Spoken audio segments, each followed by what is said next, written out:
Hello everyone, welcome back to another video. So আজকে আমি আমার পুরীর ব্লগটা ফাইনালি এডিট করতে বসেছি। অ্যান্ড এটা দেখতে পাচ্ছি, যখন ভিডিওটা করেছিলাম, ঘুরতে গেছিলাম, তখন জানুয়ারি মাস, অবশ্যই শীতকাল ছিল। তো আমি একটু পরেই এডিট করে ছাড়ছি। আজকে আমাদের জার্নিটা স্টার্ট হচ্ছে শালিমার স্টেশন থেকে। এর আগে হাওড়া এবং সাঁতরাগাছি দুটো থেকেই আমরা পুরী গেছিলাম, কিন্তু এই স্টেশনে কখনো আসা হয়নি এর আগে আমাদের। তো আজকে সেটাও আমাদের হয়ে গেল। আমরা বাড়ি থেকে একটু সময় নিয়ে বেরিয়েছিলাম, যার জন্য 8:30টার মধ্যে কিন্তু আমরা স্টেশনে পৌঁছে গেছিলাম। আমাদের ট্রেন টাইমিং ছিল সকাল 9:15 ধলি এক্সপ্রেস, যেটা প্রায় 9 ঘন্টা লাগিয়ে দিয়েছিল। আর আমরা গিয়ে পৌঁছেছিলাম 6টা সাড়ে 6টার দিকে। অ্যান্ড সবার মুখ চোখের অবস্থা দেখতে পাচ্ছ, সবাই কীরকম বিধ্বস্ত হয়ে গেছে। এতক্ষণ বসে বসে সবাই টায়ার্ড হয়ে পড়েছিলাম। সো অনেকটা হেকটিক জার্নি করার পর এসে পৌঁছালাম ফাইনালি। এখন প্রায় 6:15-20 মতো বাজে। অ্যান্ড এখন আমরা একটু গাড়ি ধরবো যে আমাদের হোটেলে পৌঁছানোর জন্য। মুখ চোখের অবস্থা দেখতেই পাচ্ছ, খুব খারাপ হয়ে গেছে।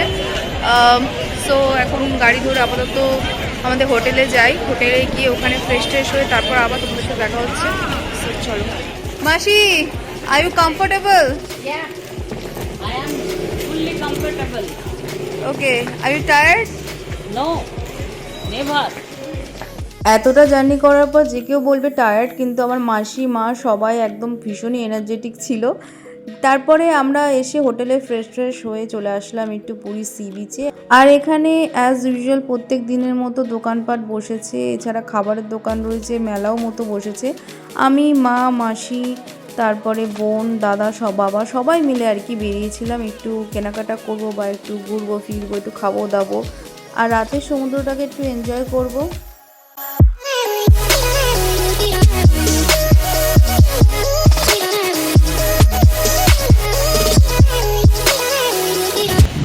এখন একটু কেনাকাটা করতে আসলাম সি বিচে। সারাদিনে একটু ভিডিও করতে পারিনি, কারণ ভীষণ টায়ার্ড লাগছিলো। আগের দিন ট্রেন জার্নিটা এত হেকটিক হয়ে গেছিলো যে আজকে সেরকমভাবে কিছু করতেই পারিনি। কালকে হয়তো মন্দির দর্শন করতে যাব, কথা আছে। এবার সকালে না রাতে কখন যাব সেটা এখন ডিসাইড করা হয়নি, বাট যাব। সো এখন এসেছি সমুদ্রের পাড়ে, আর একটু কেনাকাটা করেছি বেশ কয়েকটা জিনিস। অ্যান্ড একটু এখানে এনজয় করব, দেন রুমে চলে যাব খেয়ে দিয়ে। আজকের প্ল্যানটা তেমন কিছু নেই, শুধু এটুকুই ছিল। অ্যান্ড কাল থেকে অ্যাকচুয়ালি মোটামুটি যা প্ল্যান আছে সেই অনুযায়ী জিনিসগুলো হবে। কাল থেকে আলটিমেটলি আমরা এনজয় করতে পারবো। সি বিচ ধরে হাঁটছিলামই কি এই মাছটা চোখে পড়লো। একবার নাড়াচাড়া দিয়ে দেখলাম যে বেঁচে আছে কি না, তারপর দেখলাম যে না, বেঁচে নেই, মরা মাছ। তাই তাকে তার বাড়িতেই পাঠিয়ে দিলাম, সমুদ্রে দিয়ে দিলাম। যাই হোক, সমুদ্রে সি বিচে এরকম সন্ধ্যাবেলা হাঁটতে এই যে হাওয়াটা দেয়, দারুণ লাগে। জানুয়ারিতে গেছিলাম, ঠান্ডা কিন্তু একদমই ছিল না তাও। অ্যান্ড সোয়েটার কিচ্ছু লাগেনি। যাই হোক, আমরা এবার চলে আসলাম একটু সি ফুড খেতে। তো এখানে বিভিন্ন রকমের মাছের আইটেম দেখতে পাচ্ছ। এখানে বেশিরভাগই মাছের আইটেমগুলো দেখেছি ফ্রাই করেই দেয়, দীঘাতে কিন্তু আবার মশলা টশলা দিয়ে কষিয়ে দেয়। যাই হোক, আমি দিয়েছিলাম চিংড়ি মাছ ভাজা, যেটা কিন্তু খেতে ভীষণই ভালো লাগছিল। এদিকটা দেখতে পাচ্ছ মেলা বসেছে, প্রত্যেক দিনই বসে। আর এখানে বিভিন্ন রকমের রাইড তোমরা এক্সপ্লোর করতে পারো। আজকের দিনটা এভাবেই কেটে গেছে। কালকে থেকে আবার মন্দির যাওয়া থেকে শুরু করে জার্নিটা কন্টিনিউ হবে। গুড মর্নিং এভরিওয়ান, জয় জগন্নাথ। সো আজকে হচ্ছে তোমার ডে 2। আর আজকে আমরা সকালবেলা উঠেই চলে গেছিলাম ইস্কন, আর কতগুলো মন্দির আছে সেগুলো একটু দেখতে। তো ফার্স্টে চলে এসেছিলাম গৌরীয় মঠ, যেটা আর কি ওখান থেকে একটু এগিয়েই মার্কেটের মধ্যেই পড়ে। এখানে আমরা মহাপ্রভুর দর্শন করলাম, তারপরে ব্রেকফাস্ট করলাম, করে ঠরে এবার আমরা একটু যাব কোথায় বলো তো, সমুদ্র, যেটা হচ্ছে ওয়ান অফ দ্য মেইন আকর্ষণ।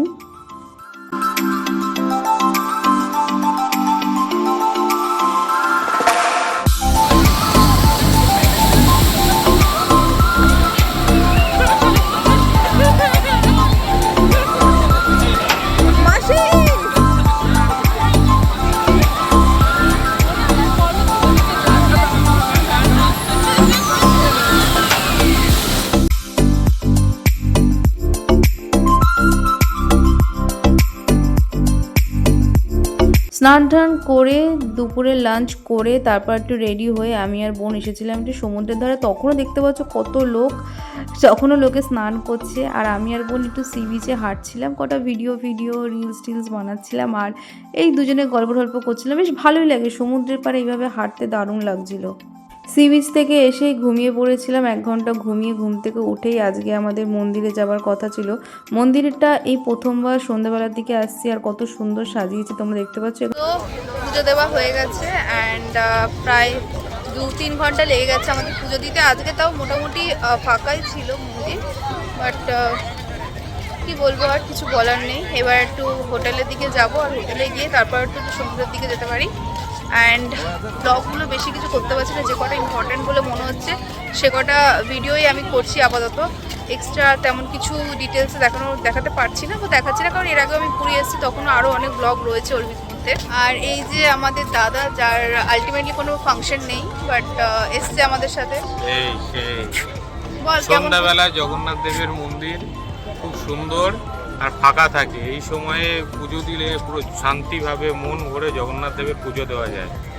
আমরা 7টার পরে পুজো দিতে ঢুকেছিলাম, মন ভরে শান্তভাবে পুজো দিয়েছি। হ্যাঁ, আর সকালবেলা আসলে প্রচুর ভিড় থাকে, আর সেরকম রোদের তেজ, গরম লাগে। হ্যাঁ, সন্ধ্যাবেলাটাই ফার্স্ট টাইম আসলাম, এর আগে যতবার খুব এসেছি সুন্দরভাবে সাজানো হয়েছে। গেট থেকে ঢুকে পুজো দেওয়া অবধি, পরে বসার জায়গা, ওয়াশরুম খুব সুন্দরভাবে করা রয়েছে। হ্যাঁ, আগের দুবার যখন এসেছিলাম তখন কিন্তু এতটা এরকম ছিল না। এবারটা বেশ মানে সুন্দর করে সাজানো গোছানো আছে, আর এই টাইমটা ফার্স্ট টাইম এসেছি সন্ধ্যাবেলা, ভীষণই ভালো লাগছে। সেদিনকে আর কিছুই করিনি, মন্দির দর্শন করে তারপর রাতের দিকে গেছিলাম একটু সমুদ্র থেকে আসার পথে ডিনারটা করেছি। ডিনার করে হোটেলে এসে ঘুমিয়ে পড়েছিলাম। ব্যাস, আজকের দিনটা এখানেই শেষ হয়ে গেল। গুড মর্নিং অ্যান্ড এখন প্রায় সকাল 7:30 বাজে, মেঘলা ওয়েদার দেখতেই পাচ্ছ। অ্যান্ড এবার একটু সি বিচে যাবো, আজকে লাস্ট ডে। এরপরে তো কালকে নন্দনকানন সব প্ল্যান আছে, তারপরে সেদিনকেই আবার ট্রেন রয়েছে। এবার জানি না কালকে কতদূর কি ভিডিওটা কমপ্লিট করতে পারবো কি পারবো না। তো আজকে সকাল থেকে মোটামুটি আমরা সমুদ্রেই থাকবো, অ্যান্ড আজকে আবার স্নান টান করবো সমুদ্রে। সন্ধ্যেবেলার দিকে আবার সি বিচে চলে যাবো, মানে আজকে পুরো গোটা দিনটা সমুদ্রেই কেটে যাবে আমাদের। অ্যান্ড কালকে যা যা প্ল্যান আছে সেগুলো দেখি করতে পারি কি না, করবো। অ্যান্ড তারপর তো ট্রেন আছে বললাম, তো কালকেই জার্নি আমাদের শেষ হয়ে যাবে। সো চলো আজকের মর্নিংটা সুন্দরভাবে স্টার্ট করি। সো এখন সি বিচে আছি, অ্যান্ড ভীষণই ভালো লাগছে। আজকে একটু মেঘলা ওয়েদার, তো দেখতে পাচ্ছ এর আগে যতবারই এসেছিলাম ততবারই প্রচুর রোদ, অ্যান্ড সকাল একটা অন্যরকম আমেজ থাকে, সূর্য ওঠে। বাট এবারটা কিন্তু আরেকটু অন্যরকম আমেজ, মানে একটু মেঘলা ওয়েদার, চারিদিক থেকে হাওয়া টাওয়া দিচ্ছে, অ্যান্ড এরকম যে সমুদ্রের কিনারে দাঁড়িয়ে থাকতে বেশ দারুণই লাগে।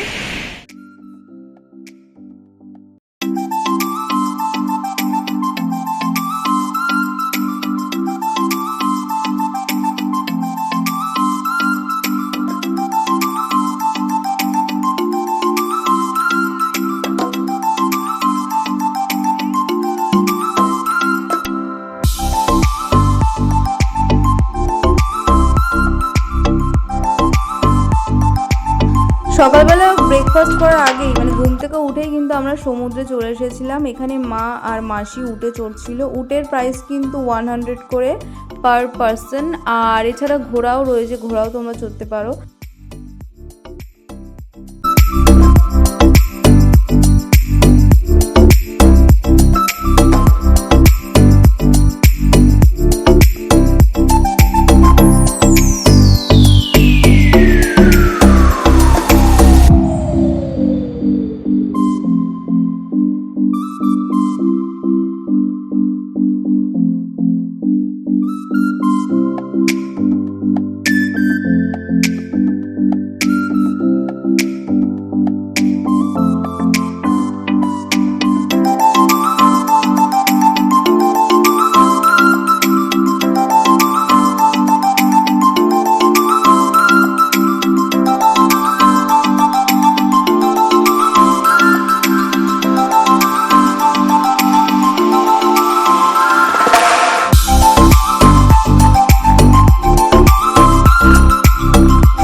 করেছিলাম। তারপর সন্ধ্যেবেলা একটু স্বর্গদ্বার, একটু সাক্ষী গোপাল এগুলোই বেরিয়েছিলাম। স্বর্গদ্বারের পুরো ডিটেলসে ভিডিও আমি শেয়ার করেছিলাম আগের বার যখন গেছিলাম, এটা আলাদা করে আর কিছু শেয়ার করার নেই।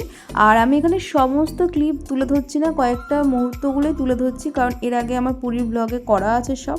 স্বর্গদ্বার থেকে ঘুরে এসে একটু সি বিচে এসেছিলাম, আর এখানে দেখতে পাচ্ছ নাগরদোলা। তো এই নাগরদোলাটা আমি আর বোন সাহস করে এসে চললাম। পুরো নাগরদোলাটাতে আমি আর বোনই ছিলাম, আর কেউ ছিল না, জানি না কেন। তো যাই হোক, উপর থেকে দেখতে পাচ্ছ পুরো পুরী শহরটা প্লাস সমুদ্রটা পুরোটাই দেখা যাচ্ছিল। বেশ একটা দারুণ মুহূর্ত, মানে দারুণ লাগছিল পুরোটা। দেখতে পাচ্ছ তোমরা পুরো মার্কেটটা, মানে পুরো যেই বাজারটা বসে প্লাস এপাশে সমুদ্র ওপাশে হোটেল, সমস্তটাই কিন্তু এই নাগরদোলাতে চড়ে আমরা দেখতে পাচ্ছিলাম। তারপর একটা সেলফির যেটা হয়, এটা নতুন কিছু ছিল, তো আমি, মা, মাসি চারজনেই এই ভিডিওটা করেছিলাম। তোমাদের কেমন লাগলো এই মুহূর্তটা আমি একটু তুলে ধরছি।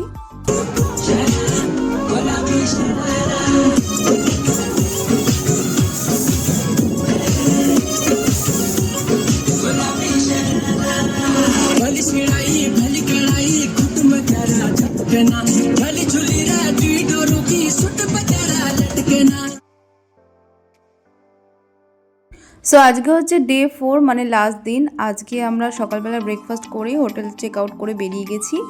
এখন ফার্স্টে যাব সাক্ষীগোপাল, দেন নন্দনকানন। আর আমাদের ট্রেন হচ্ছে ভুবনেশ্বর থেকে 3:50 ট্রেন। আর তো তাতে যতটা সকাল সকাল সম্ভব আমরা বাড়ি থেকে বেরিয়ে গেছি, কারণ এখান থেকে নন্দনকানন যেতে পুরোটা কভার করতে অনেকটা সময় লেগে যাবে। ফার্স্টে হচ্ছে সাক্ষীগোপালে। এখানে প্রত্যেক বছর পুরীতে আসি, কিন্তু এইসব জায়গাগুলোতে আমাদের আসা হয় না, মানে এটা প্রত্যেকবার যখন পুরীতে আসি তো দেখা হয় না। সো আজকে এসেছি ফাইনালি মাসির থ্রুতে আর কি। মাসি বলছিল সাক্ষীগোপাল যাবে, তো সেই জন্যই আসা। অ্যান্ড ভেতরে যাই, যদি মোবাইল ফোন অ্যালাউ থাকে ভিডিও করা তো ভিডিও করবো, আদারওয়াইজ। সো ভেতরে কী ছিল বলো তো, ভেতরে মোবাইল ফোন অ্যালাউ ছিল না, মানে মোবাইল ফোনে ভিডিওগ্রাফি বা ফটোগ্রাফি কিছু অ্যালাউ ছিল না। তো সেইভাবে আমি ভিডিওটা করতে পারিনি। কয়েকটা ক্লিপ যে কটা আমি পেরেছি তুলতে, তো সে কটাই তুলেছি। আর এখানে দেখতে পাচ্ছ মন্দিরের স্ট্রাকচারটা কিছুটা ওই সূর্য মন্দিরের মতো লাগলো আমার। মন্দিরেও বেশি সময় থাকেনি, কারণ আমাদের কাছে সময়টা আজ খুবই কম ছিল। তো সেখান থেকে চলে গেলাম আমরা নন্দনকাননে। নন্দনকাননের উপর আমি এর আগেও একটা ভিডিও করেছি, ইন ডিটেলস সব কিছু আলোচনা করেছি সেই ভিডিওটাতে, সেটা তোমরা চাইলে একবার দেখে নিতে পারো, সেটা আমি ডেসক্রিপশন বক্সে দিয়ে দেবো। তো আজকে নন্দনকাননটা যখন যাচ্ছি, তো আমি যতটা সম্ভব আগের ডিটেলসগুলোর সাথে এখন কি চেঞ্জ হয়েছে সব কিছু আমি তোমাদের সাথে শেয়ার করব। মাসি কেমন লাগছে? নন্দনকাননে প্রথমবার এসেছি, অনেক কিছু দেখা আছে, শুনেছি, যারা দেখেছে তারা বলেছে খুব ভালো ভালো জিনিস, ভালো ভালো পশু পাখি দেখতে পাবে, তাই খুব আনন্দে যাচ্ছি। নন্দনকাননের এন্ট্রি ফিস আগে যেরকম 50 টাকা ছিল, তো এবারও সেরকম 50 টাকা আছে। এবার তোমরা যদি হেঁটে ঘুরতে চাও তো সেক্ষেত্রে তোমার সেরকম অ্যামাউন্ট লাগবে না, কিন্তু আমরা হেঁটে ঘুরবো না, আমরা মানে টোটো যে মতো গাড়িগুলো আছে ওগুলো বুক করেছি, তো সেক্ষেত্রে 80 টাকা করে এক্সট্রা আমাদের দিতে হচ্ছে। হাঁটতে পারলে?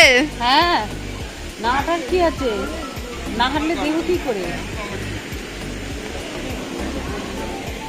খুব ভালো লাগছে, ঝর্ণাটা দেখো কত সুন্দর। যতই বলুক হাঁটতে পারে, একদমই হাঁটতে পারে না কিন্তু। তো আমরা এই টোটোগুলি বুক করে নিয়েছিলাম, যেটা আগে বলেছিলাম। তো এইভাবে এক একটা স্টপেজে টোটোগুলো দাঁড়াচ্ছে, মানে যখন আমরা রেপটাইলস জোনে যাচ্ছি তো রেপটাইলসগুলো ওখানে দেখতে পাচ্ছি, তারপর টাইগার জোন যেখানে টাইগার বা যেখানে ম্যামলস রয়েছে, তো সেই সব জায়গাগুলো আমাদের এক একটা স্টপেজে দাঁড়াচ্ছে আর দেখাচ্ছে। তো ফার্স্টে দেখতে পাচ্ছ এখানে এই যে একটা ম্যামলস রয়েছে, মানে একটা হনুমান, জানি না আমি এটা কী করে দেখাতে পারছি না, অনেকটা ভালোভাবে দেখানোর চেষ্টা করছি, তো আই হোপ তোমরা দেখে বুঝতে পারবে।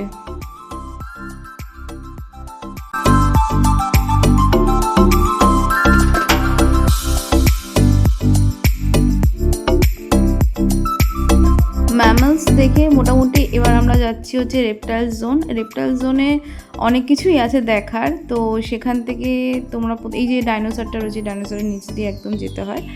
আর যে কটা রেপটাইলসের ভিডিও আমি করতে পেরেছি বা তোমাদের দেখাতে পারছি, তো সে কটাই তোমরা দেখো, কারণ এর আগে আমি একটা ভালো করে বড় করে ভিডিও করেছি, অলরেডি বলেছি। সো চলো, যে কটা আজকে পারছি আমি আবারও কভার করে দিচ্ছি।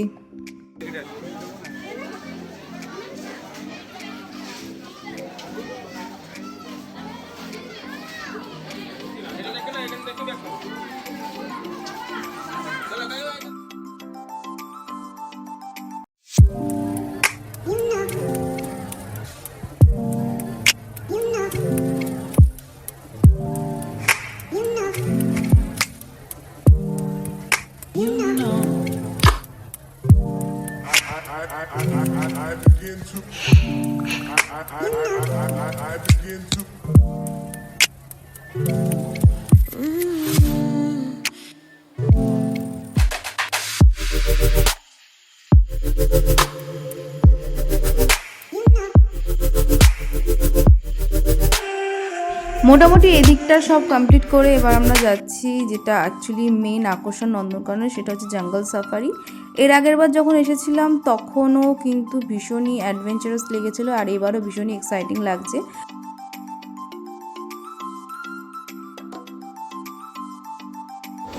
আর ওই যে আমাদের বাস ওখানে রয়েছে, দাদা ডাকতে দেখতে পাচ্ছ। তো এবার বাসে উঠে যাব, আর বাসে উঠে এক এক করে টাইগার, তারপর হচ্ছে লায়ন অ্যান্ড ডিয়ার সব কিছু এক এক করে কভার করব। তো চলো, ফার্স্টেই আমরা যাচ্ছি টাইগার রিজার্ভ ফরেস্টে।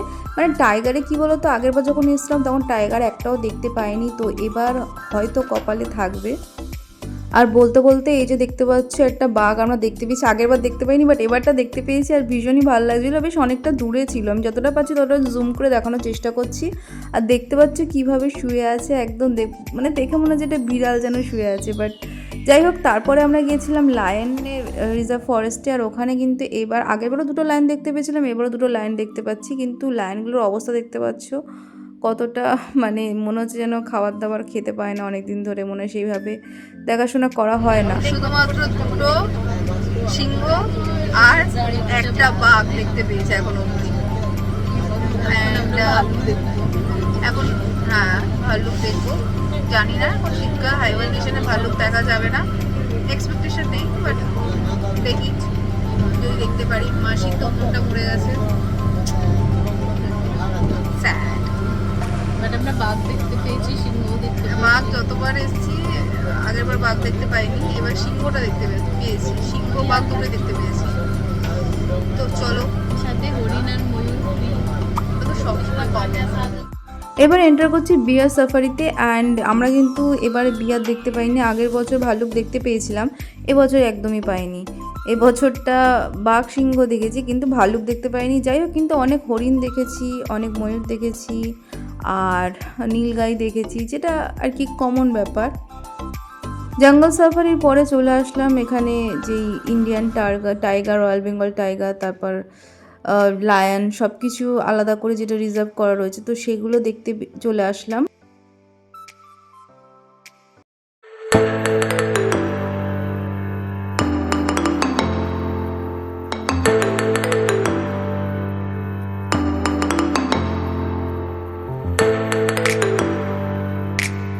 সব কিছু দেখে দেখে খুব তাড়াতাড়ি আমরা স্টেশনে পৌঁছে গেছিলাম ভুবনেশ্বরে।